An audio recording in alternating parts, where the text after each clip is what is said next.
For over 2 decades, Universal's Classic Monsters Cafe stood as a sanctuary for horror enthusiasts, offering a unique dining experience amidst the legends of classic cinema. It wasn't just a place to grab a meal. It was an immersive tribute to the iconic Universal monsters that laid the foundation for modern horror. So I wanted to take some time to actually delve into the frankly rich history of this beloved eatery, from its inception to its heartfelt farewell. To understand the origins of the Classic Monsters Cafe, we have to step back to the early days of Universal Studios Florida. Like I said, when the park opened in 1990, it prided itself on offering guests the ability to ride the movies and be immersed in cinematic history. Now, the Studio Stars commissary was one of the original dining locations, and it featured a broad Hollywood theme. But there was nothing particularly unique about it. By the late 90s, Universal recognized that its classic horror films still had a massive following. The Universal monsters had already made their presence felt in the park through merchandise, shows, and the ever-growing Halloween Horror Nights event. It only made sense to create a dining experience that would give these icons their own dedicated space. Thus, in 1998, the Universal Classic Monsters Cafe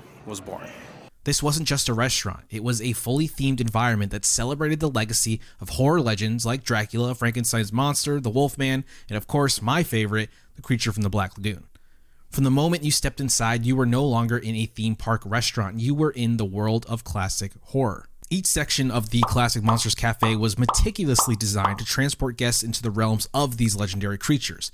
There was a dining room dedicated to Dracula's castle, where you had Gothic architecture and dark lighting. And another section paid homage to the creature from the Black Lagoon, swamp dining, which you can actually still see the sign in the tribute store at Mardi Gras right now. It featured swampy aquatic aesthetics, and even Frankenstein's laboratory found a home in the cafe, with bolts, electric coils, Tesla coils, in a classic 1930s horror atmosphere all around. But what made the Classic Monsters Cafe so special wasn't just the decor, it was the sense of community.